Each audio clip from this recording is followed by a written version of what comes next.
Bem-vindos ao primeiro webinar da segunda série Reforma Tributária, o que podemos aprender com a experiência internacional do VAT e do IBS, aqui no Brasil. Bem-vindo, professor Michael Keane, nosso convidado especial de hoje. Esse é mais um evento do Núcleo de Estudos Fiscais da Fundação Getúlio Vargas. Meu nome é Eurico Santi, sou professor da Escola de Direito, aqui da Fundação Getúlio Vargas, e tenho a honra de coordenar o Núcleo de Estudos Fiscais, juntamente com meu amigo professor Isaías Coelho. Eu gostaria de agradecer o empenho da DICOM, a nossa diretoria de comunicação, que viabilizou esse evento, que está sendo transmitido pelo canal da escola no YouTube e também aqui pelo Zoom. Além disso, agradeço a possibilidade de estar com todos vocês aqui, dando os parabéns para toda a equipe, agradecendo a Lauda, que está nos acompanhando no back-office aqui, para encaminhamento das perguntas, e gostaria de esclarecer que, para ouvir a tradução simultânea, inglês-português ou português-inglês, basta acionar o botão PT, que está aqui na barra de ferramenta ali do Zoom. É importante ainda frisar que as opiniões expostas neste evento não se confundem com as posições institucionais da Fundação Getúlio Vargas, que todos os presentes aqui concordam em participar desse evento e ceder espontaneamente a sua imagem para a transmissão, que ficará posteriormente nos canais da Fundação Getúlio Vargas. Esse evento é também coordenado pela professora Melina Rocha, da Universidade de York. Bom dia, Melina.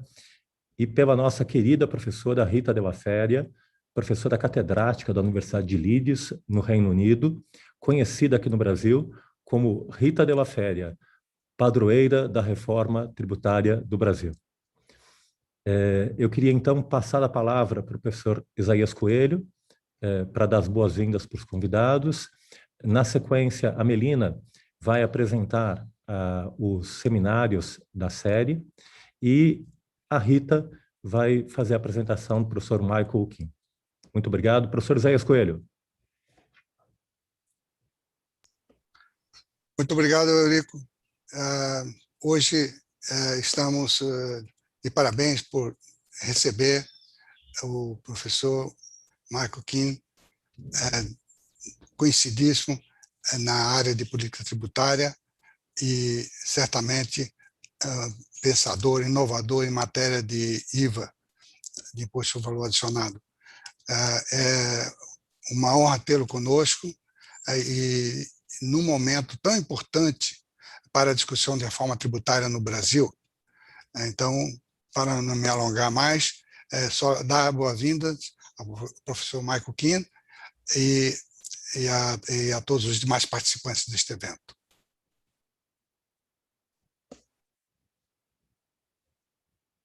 Melina, por favor. So, good morning. I'm going to talk in English for the viewers on YouTube. So just a quick presentation on the main purpose of this webinar series. As tax reform discussions are evolving in Brazil, we decided to organize these webinars to bring all these very well-established international debates, research on VAT, GST. And last year, we had the first round of this webinar series with international experts, with Rita de Feria, Pierre Pascal Gendron, Michael Smart, Arthur Swistak. And for this year, we have the honor to begin our series with Michael Keane. Rita will introduce you shortly. So until July, starting from today, we'll have other sessions every Wednesday from 10 to 12. So next week, we'll have Marta Papiz Almanza with VAT and Financial Service. After that, Joaquin English with VAT and Digital Economy. Rita de Feria, Progressive VAT. And we finish with Emily Satterwhite with tax signaling. So welcome, Professor. I will pass to Rita de Feria to introduce you. Thanks. Olá a todos. Só a primeira frase em português.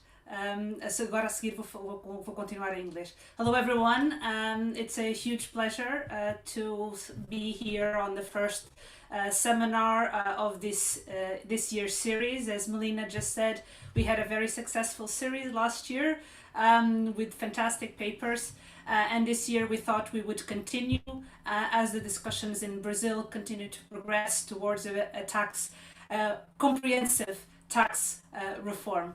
And we have this great honor of hosting Michael Keane as our first speaker on the series. And I'm saying this with absolutely no exaggeration whatsoever. Because Michael is British, so he will probably be a little bit embarrassed by what I'm about to say, but there you go. So Michael is now the Deputy Director of the Fiscal Departments of the IMF. Well, I understand he will be retiring soon and going back to his original passion, which was academia. Michael was an academic before becoming a member of the IMF, and he was a professor at Essex University here in the UK, and he has had a brilliant career as an academic before he joined the fund. And once he joined the International Monetary Fund, he basically applied all the fantastic research to practice and has been involved in tax reforms all over the world. So when I say all over the world, I don't mean 4 or 5 countries, but I mean literally dozens of countries where Mick has participated. And he is known for having particularly strong views and strong work on VAT. I don't think that's an exaggeration, so I don't want to undermine all these fantastic contributions to other areas of taxation, but Mick is a great reference in VAT. He has published a lot of work on this area, and he has been one of the first people to really publish on this area. So it's not just that he publishes on it, he's a precursor of his work. I should say as well, and I hope he will mention this during his talk, but Mick has a new book. And this is my notes on his book. And why do I have so many notes on this book? Because his book is great. It has fantastic stories from all over the world, telling how tax policy has developed, what are the key variables when you devise tax policy, not only from an academic perspective, but taking a very practical view. So as a teacher, for me, this has been a great source. All these little post-its are stories that I'm going to tell my students when I approach various topics on my classes. So if you haven't purchased this book yet, which honestly, I assume a lot of you have already, but if you haven't, I really recommend that you go out afterwards and buy the book. For the time being, I'm just going to now welcome Mick, say what a great pleasure it is for us to have him here opening these seminars, and I very much look forward to his views on VAT as a work in progress and what the Brazilian tax reform can learn from his insights. Thank you. Mick, the word is yours. Well, I'm almost speechless. Thank you very much, Isaías and Rita. You're quite right. I'm completely embarrassed by your remarks. So maybe I'll move on. I'll just move on quickly to the presentation. Let me see if I can succeed in sharing my screen. Do you see it okay? Okay. So yeah, so the topic is, and I should say, by the way, for interpretation, I tend to speak rather quickly, so if I go too fast, just somebody please interrupt me and I'll try and slow down.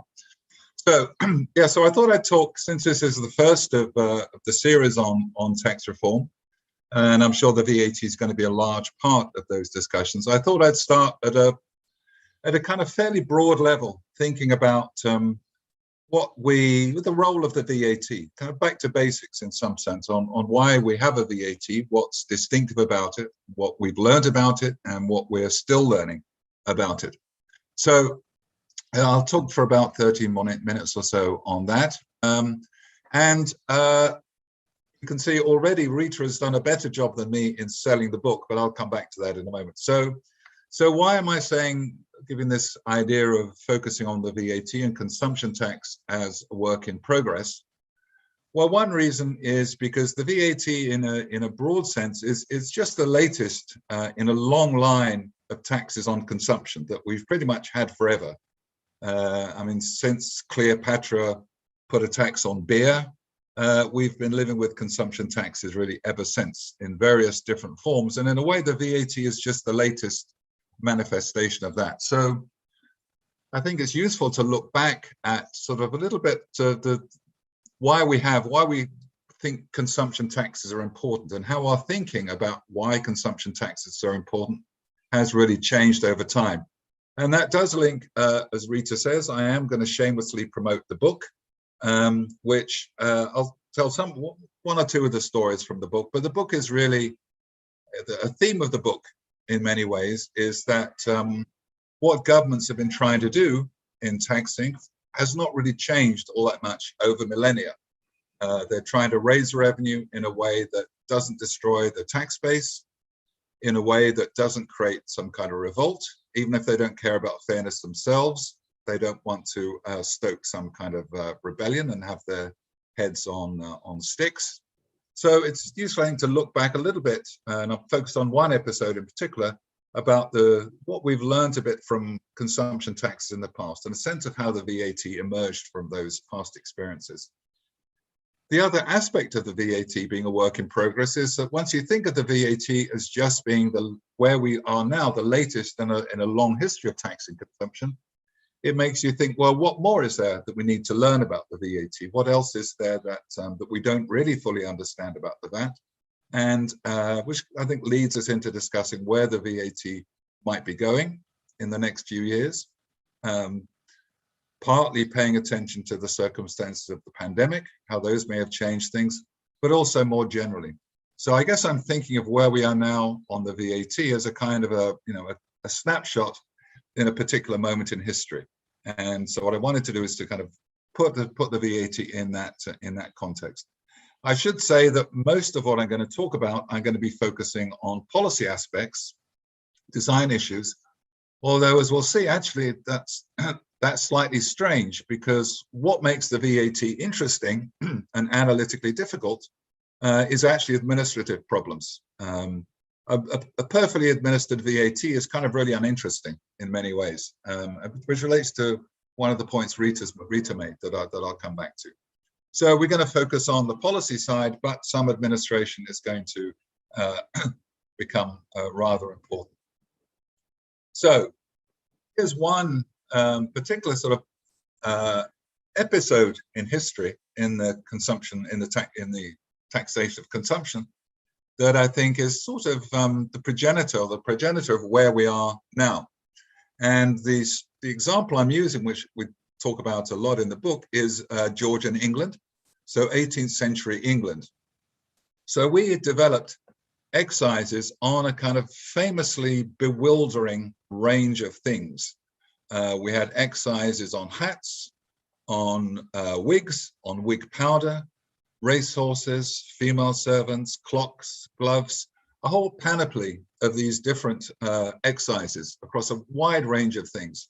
And these became deeply unpopular. They became a kind of a running national joke that everything you picked up had this particular excise levied on it. Many of those taxes were on luxuries. So there were taxes, for example, on racehorses, for example. Most normal people in 18th century England did not have racehorses. They didn't have female servants. So there was a kind of a deliberate attempt to levy excises primarily on the better off. And it was very conscious amongst the politicians of the kind. This is of the time. This is what we would really like to do. We'd really like to tax the luxuries basically on revenue grounds, basically on fairness grounds. However, the simple fact was that there wasn't enough money. Taxing racehorses didn't raise you enough money to run an empire, it turned out. So there were also excises on a whole range of things that at the time were regarded as necessities, on things like beer, on coal, on soap, things that politicians at the time regarded as regrettable that they had to tax these items of common use, what we now call necessities. You know, of course, what is a necessity changes over time. But they were very explicit. They were very explicit saying, the trouble is that if we need to raise revenue for whatever purpose we have, we simply have to be taxing these broadly consumed items. And I think that's, you know, I think that's a thought that is with us still when we think about something that may be making a recurrence, the idea that what we want to do is have heavy taxes on luxury items or things largely consumed by the rich. Something we'll come back to, but it was already a lesson in the 18th century that there probably wasn't going to be enough money in that, and that these excises were not particularly good at pursuing these fairness objectives. The other lesson that was learnt was that the kind of distinctions that had to be made to implement these excises and the way these excises were specified were proved incredibly cumbersome, having to treat different commodities differently, or caused all kinds of distortions.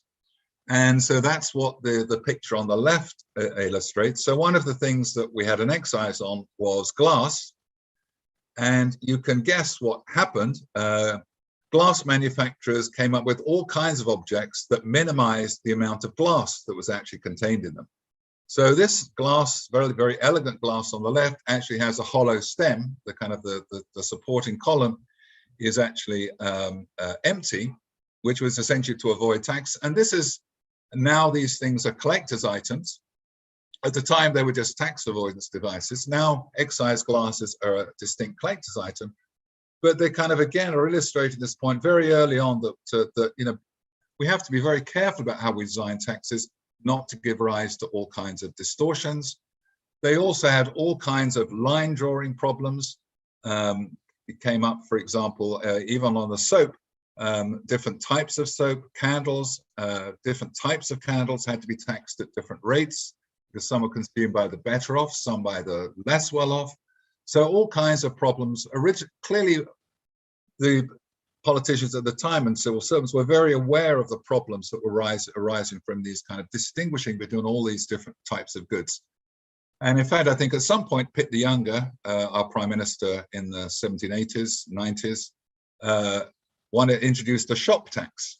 And I think the part of the idea of that was an early effort to get around to have some kind of uniformity in these things. Really, his intuition was, why do, instead of taxing all these different things, can't we find some way of just taxing consumption in general? Another point I think that is interesting about the excise we had in Georgian England was that they were very directly the source of the income tax. And essentially what happened was, I've called these all excises, but they were actually administered in two types of ways.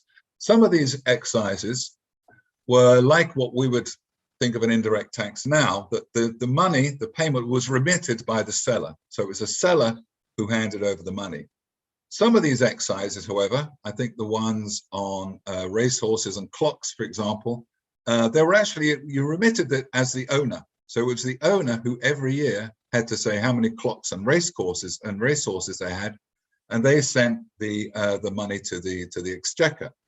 So it was becoming, and in some ways administratively, it was becoming quite like an income tax in the way, in the sense of who was doing the remitting.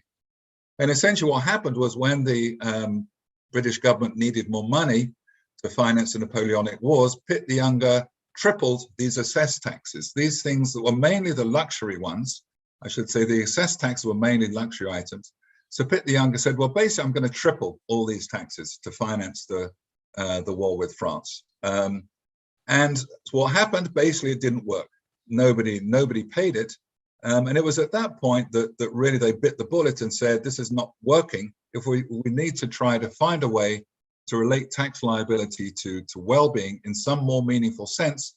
And that was sort of how the income tax emerged. Of course, the excises continued, but nonetheless, I think there's always been this quite close link between excises and income tax. And I think that's something I'll come back to shortly.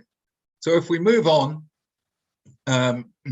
maybe we should get a little bit more modern at this point and say, well, why these days do we think taxes on consumption have an important role to play? I'm going to leave aside the kind of historic debate, Hobbes and all these people arguing that consumption was in some sense a just tax because it was what you took out of the economy. What do economists think? How do we now rationalize taxing consumption? Well, two sets of issues on this slide. One is to say, well, why do we tax consumption? Why don't we tax production instead? Why don't we tax firms on what they produce and maybe sell to other firms, which would lead you to some kind of turnover tax? Well, economists would say, really, that the answer to that question comes in something called the Diamond-Murley's theorem, to academics, 1971. And basically, they came up with a very general and quite intuitive proposition, I think, that says that when you think about tax systems, you really want to avoid distorting production. Why is that? Well, because if you distort production, what does distorting production mean? It means that businesses are producing not what they otherwise would have produced in the absence of the tax. Typically, it means they're going to produce less of something because they're facing all kinds of distorted input prices. So the reason we don't want to tax production decisions, but essentially intermediate products, goods that are sold from one company to another, the reason we don't want to tax those is because if we do that, we reduce output. And so long as we can think of something sensible to do with output, that's got to be a bad idea.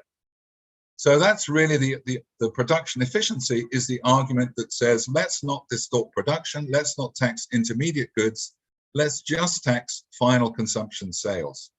And to many of us, I think that's the kind of the fundamental rationale for why we like taxes, like the VAT, but there are other taxes that do the same, which don't bear on intermediate products because of the crediting refund mechanism. A couple of other things to note about the Diamond-Murley's theorem. One is that it typically does not say that all items of consumption should be taxed at the same rate. It does suggest that typically you may want to differentiate rates across goods, and I'll come back to that in a moment. The other point, which is a slightly subtle point, but again, I think is quite important when we talk about the VAT. This result does not presume that the real incidence of the tax falls on consumers in their role as consumers. All it says is that we want to avoid distorting production. Now, it could nonetheless be that when you tax consumption, some of the burden of that actually falls on producers in the form of reduced profits or reduced wages. For this theorem, we don't care. So why I say it's a subtle point is because it's not as taxing consumption or consumers in themselves is not the fundamental objective. And I think that may be one area where sometimes with my legal colleagues, I find we talk slightly different language, or policymakers too think of the rationale as being we want to tax consumption because we want to tax consumers through this tax. That's not what the production efficiency argument says. It says we do this because we're trying to avoid distorting production. Let me get rid of myself so I can see the slides. Okay, so that Diamond-Murley's theorem is a simple world. There are some strong assumptions behind the result, which we can talk about, but nonetheless, this is clearly the benchmark. This is the kind of the starting point, is to say, unless there's a very good reason, we don't want to distort production. And of course, the main good reason why you might want to tax distortion is when there's some kind of externality. So for example, a carbon tax, you really do want to distort production decisions, but that's a separate set of arguments to do, as I say, with externalities. What if we now say there's an income tax as well? So now we're sort of moving from the Georgian period to the period with an income tax. And we're thinking, what does an income tax do to the case for a tax on consumption? Well, there's a large and quite technical literature on this, but the important point, I think, is that relates to the point about rate differentiation. Essentially, the more sophisticated or the more distributionally sensitive your other tools are, your income tax or your social support mechanisms, whatever it is, your way of pursuing your distribution objectives, the more powerful those are, the weaker the case is for any kind of differentiation in rates. That is, the stronger the case for taxing simply all consumption at the same rate becomes. And that, I think, we'll come back to as a kind of increasingly important point in thinking about this issue of rate differentiation. Let me say here that in a way, I shouldn't have used the word sophisticated to describe the mechanism, the tools you need to have. For example, suppose you're India and you can pay a poll subsidy to everybody. You've essentially have biometric identifiers with appropriate accompanying measures that in principle let you pay some fixed amount to everybody.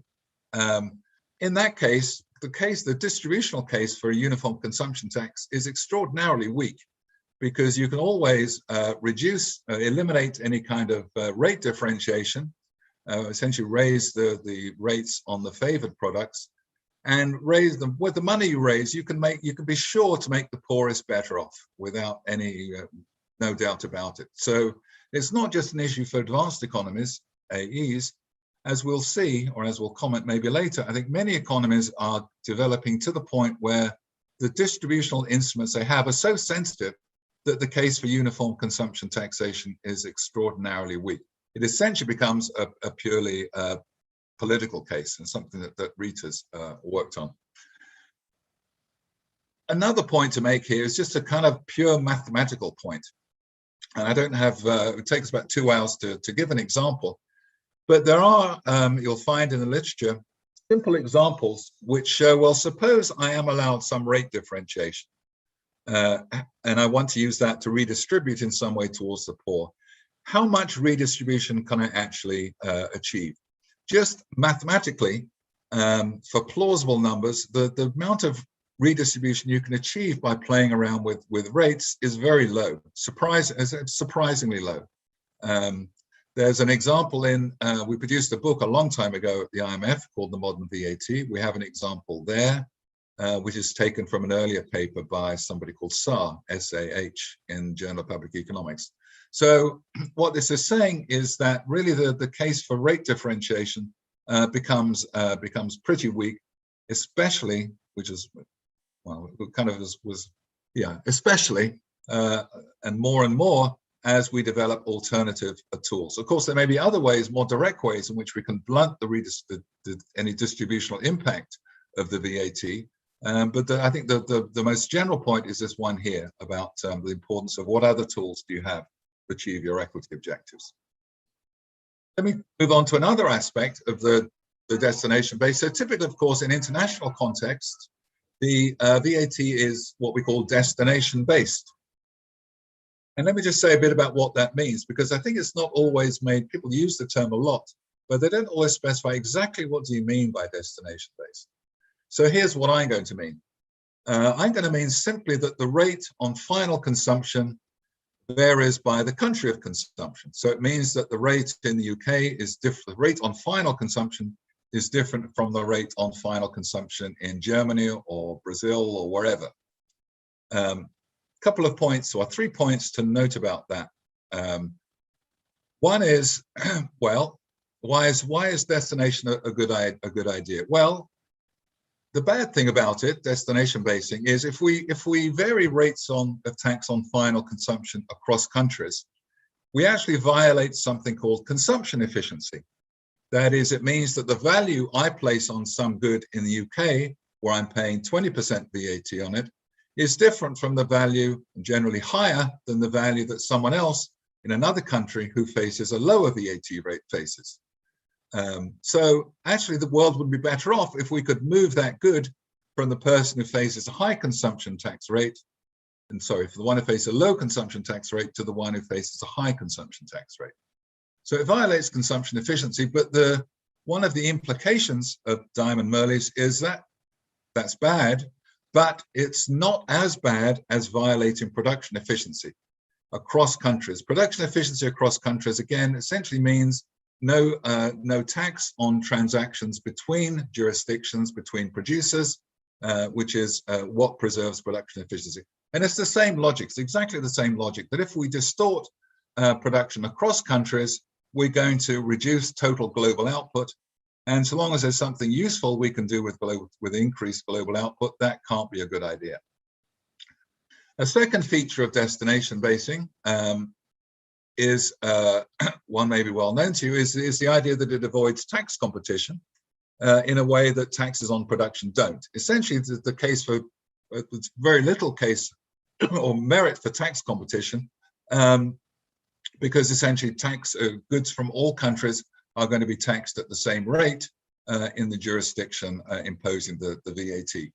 Now, interestingly, this point is actually becoming important, I think, not only in Brazil, but in the international tax context, because of this link with corporate tax reform. And for those of you who follow it, you'll know that one of the features of the agreement the G7 reached is introducing an element of destination basing in the corporate tax. And without going into too much detail, that's kind of reflects in large part considerations that taxing on a destination basis has this feature of being relatively robust against tax competition. So as well as introduce this minimum rate, to the extent that the Pillar 1 feature of the G7 proposal includes a destination element, we would think that's also good for tax competition. But anyway, the destination base also has this advantage of avoiding tax competition. Of course, it's not quite true for sort of sales around borders and so on and so forth, but as a broad point, we avoid this potentially mutually damaging tax competition. The other point that I think is important when we think about what we mean by destination basing is that the definition I've given doesn't say anything about who ends up with the money, because that efficiency of resource allocation doesn't really depend on which country ends up with the revenue. So you can have a destination-based consumption tax, but allocate the revenue in kind of all kinds of ways that you might like. You could, for example, allocate the revenue by origin, by where production takes place, which I'm a little out of date. Germany had an element of that. I'm not sure if they still do, but I suspect they do. But you can certainly have the destination base in the terms that matters for efficiency, while allocating revenue, if you want to, on an origin basis. Well, everything I've said so far, in a way, is nothing much to do with the VAT, which is why I sort of start off by talking about consumption taxation. Look, everything I've said, I think, pretty much also applies, for example, to a retail sales tax. A retail sales tax doesn't interfere in principle, if it's well enforced, would not bear on intermediate transactions. So why do we have a VAT? What's the role? Why is the VAT adding to all this? To me, at least, the distinctive merit of the VAT is this robustness to non-compliance at some points in the chain. That is, if the classic example, of course, is if you miss tax at the retail stage under a retail sales tax, then you end up with no revenue. Under a VAT, on the other hand, if you miss the retail stage, then you can hope to have raised some revenue earlier on in the production process. And this is why, in some sense, I say that what makes the VAT is really these administrative issues, compliance issues, because a well-functioning VAT is really simple. It's just a tax on final consumption. There's not much to say about it. But badly functioning ones where non-compliance becomes an issue, are really problematic, and they're really complex. And that relates, I think, to something Rita mentioned, that in many ways the literature on VAT is quite limited, and has been quite limited for many years. And I think at least one reason for that is because there's kind of no middle ground. A well-functioning VAT, there's nothing much to say. A badly functioning one, because there's non-compliance somewhere, is incredibly complicated and problematic to analyze. So I think there's there's nothing in between simplicity and great complexity, problematic issues in terms of the sort of the analytical intellectual debate. And of course, the other implication of all this is that often when people make criticisms of the VAT, they're really consumptions not about the VAT, but about consumption taxation in general. So with that in mind, let me take on some of the issues that we often hear in the context of the VAT. One, of course, is this issue of VAT and fairness, which I won't say much about. I think I've already said fair bit in terms of when you have other instruments available, the case for rate differentiation, main way people think of normally to achieve increased fairness, becomes very weak. Of course, there's a well-known limitation of the claim that reduced VAT rates are beneficial for the poor, which I'm sure many of you will know. And that is the point that, well, it may be that the poor spend larger proportions of their larger proportions of their budget on some items. So in Sri Lanka, you can see this proportion of income by decile spent on, I can't remember exactly what it is, but some necessity goods. You can see that that share falls with income. So you might think, well, a low tax on these items is clearly going to help the poor because they have a larger share, it's a larger share of their budget. But the trouble with that is that the rich may spend a smaller proportion of their budget on these items, but as an absolute amount, they spend more. And that you can see with the kind of thin blue line marked cash in the picture in this example for Sri Lanka, which means that when you kind of reduce the rate, a lot of the benefit is going to go to the rich because they're spending a lot on these items. And that very much relates to the point I was making earlier on, that the amount of, mathematically, the amount of redistribution you can achieve by reduced rates is often surprisingly limited. A couple of points I think are specific to the VAT when we think about equity that we should mention. One is that there's increasing evidence from many countries that the threshold of VAT is very important to its distributional impact. Why is that? Well, to the extent that the poor buy from smaller enterprises that may be below the VAT threshold, they're going to have less VAT embodied in the items they purchase, which means the VAT does not bear so heavily on them as on those who buy from larger stores. You could even say, coming back to my incidence point, that, well, even if the poor still pay the same amount, can kind of pay a full VAT inclusive amount, then where's the benefit of the reduced rate going? Well, then the benefit is going to the small seller, which may also have attractive distributional properties. Another point we learn about the VAT that I think is kind of quite distinctive is the importance of informality, that taxing enterprises on their inputs, even if you can't assure enough compliance to tax them on their outputs, can improve both efficiency, but also may improve fairness, to the extent that these non-compliant traders are avoiding the final burden on themselves. If we tax them on their inputs, we're moving things in the right direction, both for equity and efficiency.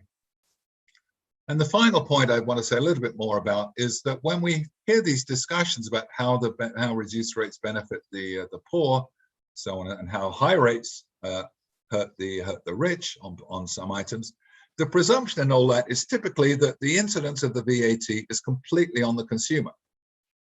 Related to the point I mentioned earlier on, that is, the implicit assumption is that when you increase the VAT, that's fully passed on to consumers. When you set a reduced rate, the benefit of that is fully passed on to consumers. And I guess I'm here to say that a couple of things about that. One is, of course, as I mentioned before, this doesn't matter who bears the incidence. I believe doesn't matter to the efficiency case for consumption tax, at least not very much. But when we look at the evidence, is it really the case that the VAT is fully passed on to consumers? Well, there's not that much evidence on this, surprisingly, particularly on changes in the standard rate, the full rate, the most generally applicable rate. There is some evidence, I think, some work we did at the fund suggests that, well, yeah, maybe a reasonable assumption is that changes in the standard rate are fully passed on to consumers. But there's also work on reduced rates, whether on a kind of relatively narrow, very specific set of commodities or kind of a relatively broader set of reduced rates. And that work really just does call into question the idea that those reduced rates go to benefit consumers. They may well, in many cases, go to the benefit of producers. And you can see that very roughly. The picture on the right-hand side is a kind of illustration of some work we did on pass-through in the European Union. And you can see that for changes in the standard rate, which is the dashed line at the top, we're looking at the impact on prices over time. You can see that gets pretty close to 1. meaning that there's full pass-through to consumers. On the other hand, when we look at the reduced rates, just look at the red line much below it, we're not seeing, we're getting close to maybe half of that being passed on to consumers. So we shouldn't take it for granted that, as we often do, that the incidence of the VAT is fully on consumers. And that may affect quite powerfully how we think about the distributional impact of playing around with rates. Just to mention, beginning to wrap up now, what other things, I said at the outset that the VAT is work in progress, what other things are we learning? Well, here are some things that I think we've learned over the last 20 years or so. One is that, and I won't linger on this, that the logic of the VAT can be extended to financial services. That is, we often pragmatically, in many countries, not all, of course, exempt financial services because we can't quite work out, I haven't been able to quite work out how to essentially split the margin so that we end up taxing only the part goes to consumers. We sort of now know how to do that. Just we've thought that through. We know that cash flow treatment can apply this. The basic logic of the VAT is more powerful than we may have thought in terms of potential application to financial service. A second big area, and I think clearly important to Brazil, is that we've learned that destination-based VATs in federal systems are possible. So I'm thinking here about VATs at a kind of subnational level, levied on a destination basis. And we've learned quite a lot about how to make destination-based VATs work. Given that this, common view had been that, well, we have to have border controls, and that kind of goes against the spirit of a federation where you don't want internal border controls. We've learned intellectually there are schemes such as what's called the VAT, which can secure revenue from destination-based VATs without border controls by applying a common rate to business transactions. Something called the compensating VAT, which imposes a particular charge on border crossing transactions. Not a million miles from some things that have been going on in India. And India is interesting because it's a kind of leading example where for many years they've struggled to introduce a destination-based VAT at subnational level, and they'd struggled with constitutional impediments, that the allocation of powers to tax goods and services were allocated courtesy of the Government of India Act to different levels of government. Eventually, a constitutional amendment overcame that, and now they are moving, or essentially adopting, a kind of coherent federal VAT.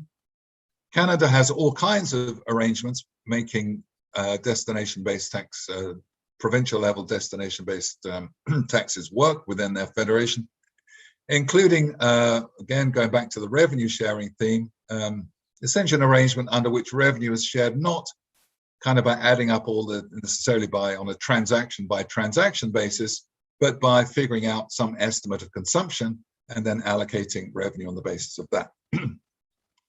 Finally, let me mention some of the issues that I think we need to think about maybe looking ahead with the VAT. Well, I noted that as social support income tax measures become more subtle and effective, so the case for rate differentiation under a consumption tax becomes much weaker. And we're seeing potentially rapid improvements in the ability of social support systems, largely through the use of kind of digital technologies, and indeed to some degree accelerated by the pandemic. Countries have got much more, I think many countries have become more comfortable and experienced in using really quite innovative ways of delivering social support. Given those, the cases for VAT rate differentiation are going to become even weaker. Question is whether countries are going to embrace the opportunities that creates, what stops them doing so. We can wonder too about how we should be dealing at all, if we should be dealing at all, with consumption of user-based services provided for free over the internet. I think one could argue that a lot of the fuss about the taxation of enterprises like Google and Facebook has been that these are companies that people know very well in their daily lives. They're surprised to find they pay little less tax than they expected. But of course, we have the issue there of, well, is that really a VAT issue, or is that a income tax issue? And we've really focused on the income tax issue. Whether the consumption tax issue will come back or will get more teeth? I don't know.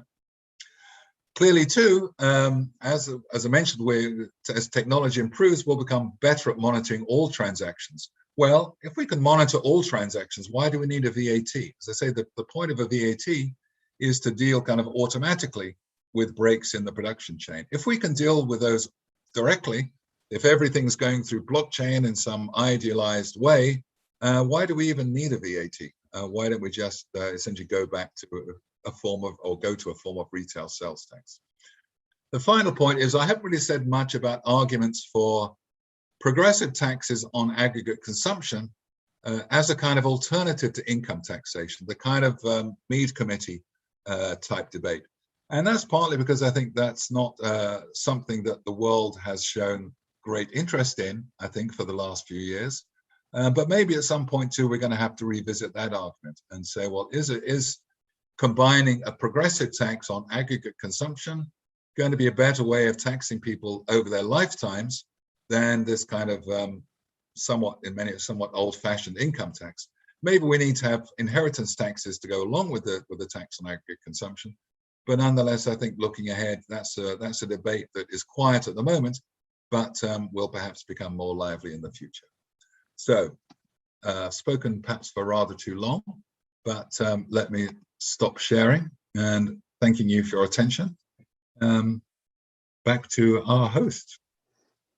Thank you. Thank you, Michael. So I'm gonna do some comments and questions for you, and after I pass to Isaías and Rita.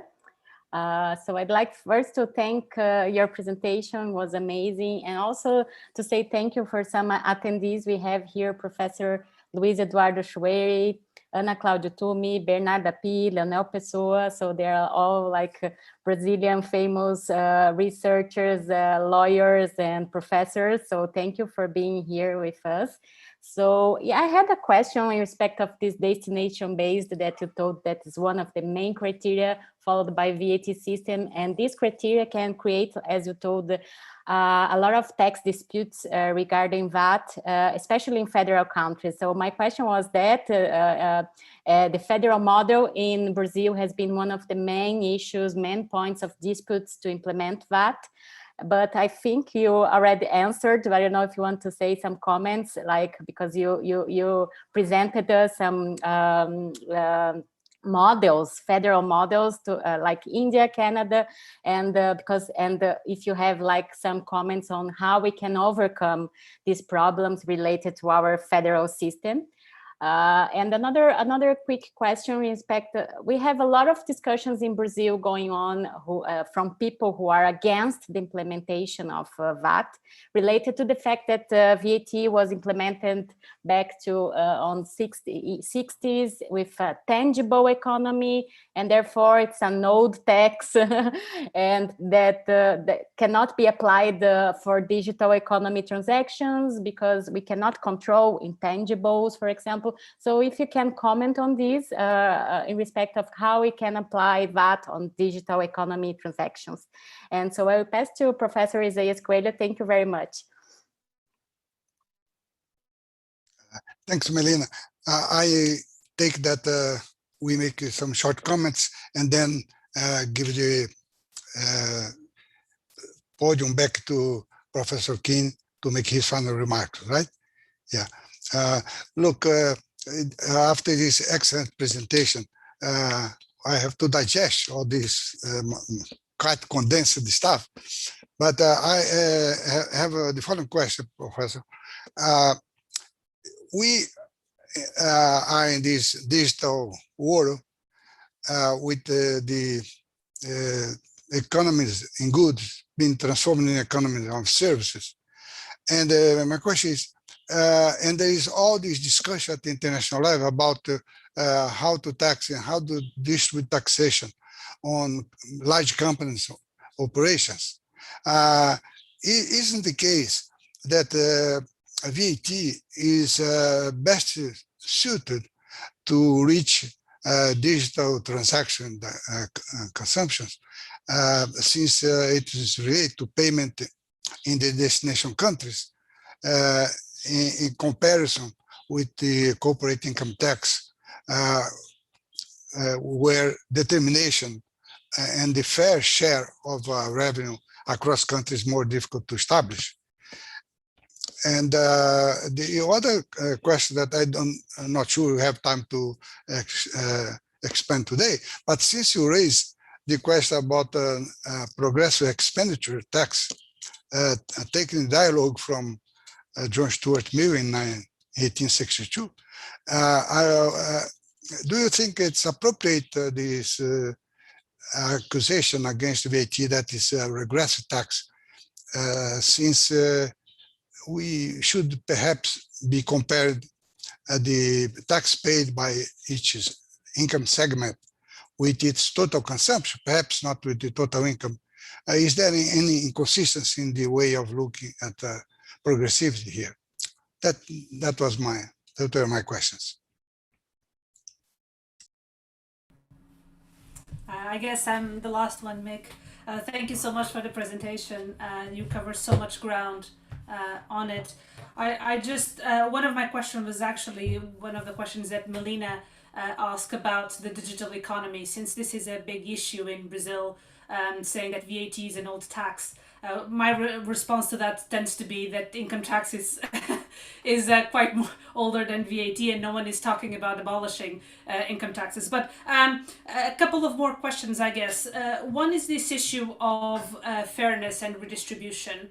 As you know, I have that paper that I presented recently at the fund about the political dimensions, but listening to you talk, it occurs to me that if there isn't maybe an historical element to the way we conceive consumption taxes, because historically, as you are putting forward in your presentation, consumption taxes acted as somehow as a proxy for wealth and income. And then we had income taxes, but I wonder if the consumption taxes, the way we conceive them now and we think about them instinctively, is to do with that path dependency somehow. So that there are historical roots of consumption taxation. And we are used to thinking as a proxy for wealth and haven't really caught on with the fact that now we have a much better tool to redistribute wealth, which is called income taxes. So I was just wondering about your views on the kind of historical element to that discussion about fairness. The second question is kind of broader, and I want to basically use the fact that you have so much experience of tax reforms. And what would you think would be the kind of the pitfalls during these discussions for, in the context of Brazil, but more broadly, about what are the pitfalls of discussions on tax reform? As my sense is, when you make concessions during the discussion process, you tend to pay for them later on often. And I always remember, I mentioned this to you before, one sentence that you had on a paper with Ruth de Moy, that in essence, if it's badly designed in the beginning, then it's very hard to fix later on. So I was just wondering, on the basis of your experience of implementing VATs and doing VAT reforms, what would be kind of key recommendations you would have for what would make a good reform, and how probable it is that you can phase it out, for example, or approve now a worse VAT and then have a better VAT later on. So in your experience, does that type of situation work, and what do you think would be the best way forward? And that would be it. Thank you very much again, and I'll pass the word back to you for dealing with all the questions that we have raised, if you have the chance. Thanks. Wow. Well, no, thanks very much. They're all great questions, very tough ones too. Not sure I know the answers to many of them. So starting from the top, on the federalism issue, I suppose what strikes me is how things have changed over the last 20 years or so. The 20 years or so, it was probably a reasonable excuse to say, look, we don't really know how to do destination-based VATs in a federation. Intellectually, we don't know. We have the EU, but they have, the EU is kind of advanced. They have all these problems with zero rating internally too. So then you could kind of say, well, we don't really know how to do it. I don't think you can say that anymore. I think it's simply not a defensible position. To say that technically we can't do a VAT, destination-based VAT. I think we have examples. Canada, well, Canada's, you know, in a way different because obviously has very high compliance, and well, somebody once explained it to me, well, yes, it works in Canada because Canadians are the people who say thank you to Coke machines. So, you know, it kind of would work in Canada, wouldn't work anywhere else. But now I think, you know, we see it working, all different varieties of working in Canada. We have India, which I think is clearly a great example to what we've kind of always had Germany to some extent. So I think we've lost it's no longer a kind of defensible position to say, well, we just can't do it. I suppose the one thought that I was quite keen to emphasize was being clear what you mean by destination basing, and that the important element of destination basing for things like efficiency, even for equity, is not where the money comes up, is not where the revenue ends up. So one can disentangle at least insofar as it's revenue that countries care about, or that jurisdictions care about, you can disentangle that from the destination basing, the important elements of the destination basing. I guess you're going to think about other instruments insofar as it's to do. There's some particular concern with production location. I guess you're going to think about other instruments. You maybe qualify people on that. On the digitals and the tangibles, yeah. I mean, I think of course, part of the answer is going to be, as I think as Rita was saying, well, what's better than that? The income tax has had problems, has had its own problems dealing with this. I think in a way, there are clearly problems in bringing into the VAT, companies that, are not basically the same issue with the corporate tax, right? Companies that are physically present there in a way. But my sense is that we're doing rather better. Maybe you have different experience. My sense is that that's proving more manageable than people had expected. Again, it's something that maybe something we scare ourselves with. But I think maybe the jury's still up, but I think it's not. I think we're making progress on that. And I think Isaías is right. In a way, the digital, in many ways, fits very naturally into the VAT framework, possibly more, in a way, it's more, I think, it's just more consistent with the VAT logic, right? The VAT, we're thinking about consumption. Income tax, typically we're talking about income. And you could argue, critics of some of the recent developments would say, look, we're really confusing things here, because the income tax is not supposed to be related to consumption. It's supposed to be related to earning income. And this has been the model for whatever it is, 100 odd years, and you can say, well, there's some logic to that, and that all this time we should have really been trying to fix the VAT, with particular issues about what you do with free services, I think. So that on the digital, on Isaías's point about regressivity, yeah, I mean, you're quite right.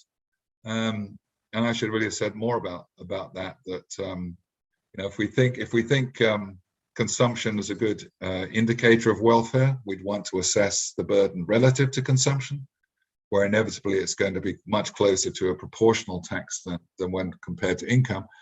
But also, of course, the point we're all familiar with, that we're not raising money through the VAT for the fun of it. We're raising money because we want to spend it on things. And so a full assessment really has to take account of what happens with the spending. So I think you're right. We have to talk, as well as all the points I was making today. You have to think about the incidence and fairness in a much broader context, which can be hard to get people to do. And on the political dimension, yeah, no, that's a great point. I think you're exactly right that we do often ignore. Well, you made two great points. One is at a very kind of operational level. We sometimes don't pay enough attention to the history behind some of the things that governments do in taxation. So we have the best example I can think of, we have a short story of the history of this in the book, is taxing food in the UK.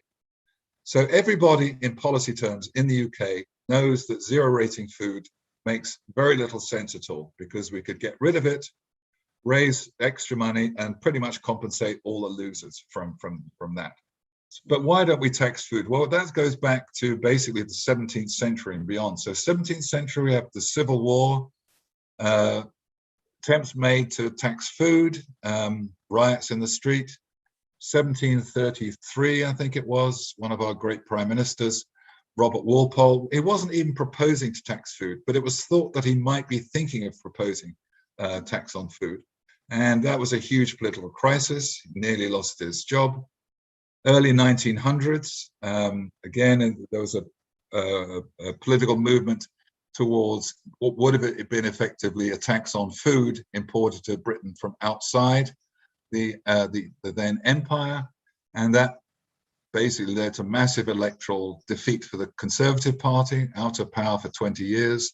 And so it's kind of not surprising that then when they come up with a pasty tax, there's all kind of resistance, they run a mile. So I think that's an example where we do, history does make a difference. And I think you also really, you put very well something I didn't express very well, and I like the way you put it, which is that we think about the Georgian, these excises on, I don't know, maidservants or clocks or racehorses.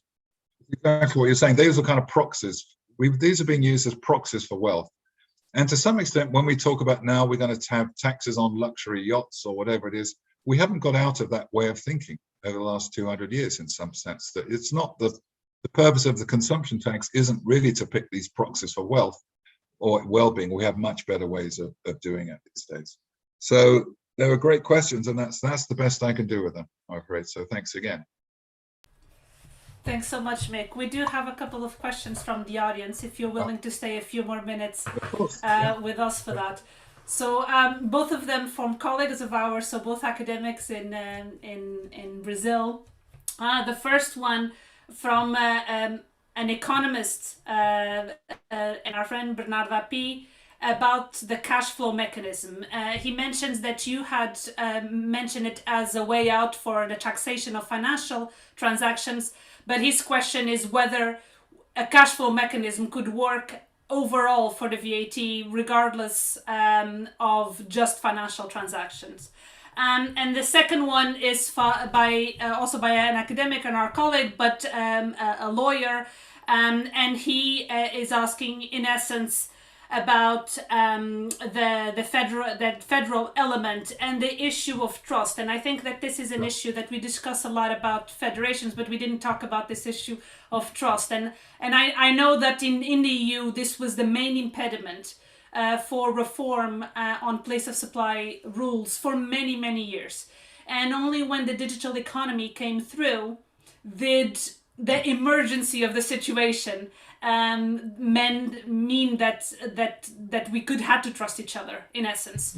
So one of the obstacles on the federation, on the federate issue, is not just the revenues that we mentioned before, but is this issue of trust. So these are the two questions. If you have the time to talk about. Yeah, no, happy to. Yeah, no, both again, great question. I think on the cash flow, I guess, I mean, I tend to think of the whole of the VAT logic being a cash flow logic. I mean, and I'm not getting into the cash versus accruals kind of issue for the VAT, but in terms of the logic, I think of the logic of the VAT as being, well, there's money going out and there's money coming in, and you sort of pay tax on the first, and you get a credit for the tax paid on the other. And I think my point was the financials. What we've realized is that you can apply the same logic to financial services. And it turns out that sort of gets it right. But you have to be careful what you're defining the cash flow to be, because there you're saying cash flow is, for example, it's not simply the interest I receive when a bank has made a loan, it's the repayment of principal as well. So it's it's an appropriately expansive notion of cash flow. But I guess I tend to think of, in a way, that's what I meant, that I think of the basic logic of the VAT being this cash flow element, and that we've realized that if we define cash flow appropriately, that works also for financial services. On the second point, yeah, no, that's a great point, and I'm sure that's true on trust. And I don't have any terrific ideas on that. In India, of course, they have, I think it's called the GST Council, which brings together the states involved. And I'm sure people on the call know more about that than I do. In broad terms, that seems to have been quite successful, given the degree of, given the agreement, the extent of agreement they reached. I mean, one other thing they did in India, of course, which, and I don't know if this would address concerns in Brazil or not, was they, again, others will know more than me, but I think for something like 5 years, they guaranteed when they moved to the federal VAT that no state would lose revenue, which I think turned out to be quite costly. But I guess maybe that was to some extent addressing trust issues by getting a commitment from the government to actually insure the states against losses in that sense. Inducing them to participate. In the EU, what we have done is basically give a small financial incentive to countries so that they would collect money on each other's behalf. Right. And that has actually proved quite successful. I haven't heard any issues about trust in the last 10 years, and for the previous 40, that's all we talked about. So it seems that financial incentives can work. Who knew? I don't think there is. Let me just check if there is any more questions. So Luis Shoeri has a follow-up question. How do you do a council with 5,000 municipalities? Oh, okay. So I guess Brazil has that issue of the 3 levels. Yeah, so that's true. That complicates this slightly more. That's true. So I don't know if you Eurico, would you like to say a few words for me, just to thank you so much, Mick, for taking the time. I know that you have a busy schedule. I know you have an Oxford presentations in half an hour. So I would just like you to thank on mine and the others' behalf so much for being here today. It has been a great experience, and I hope the Brazilian public, I'm sure the Brazilian public has very much enjoyed your insights. So thank you, and I'll pass on to Eurico to close, I guess, in Portuguese, right, Eurico?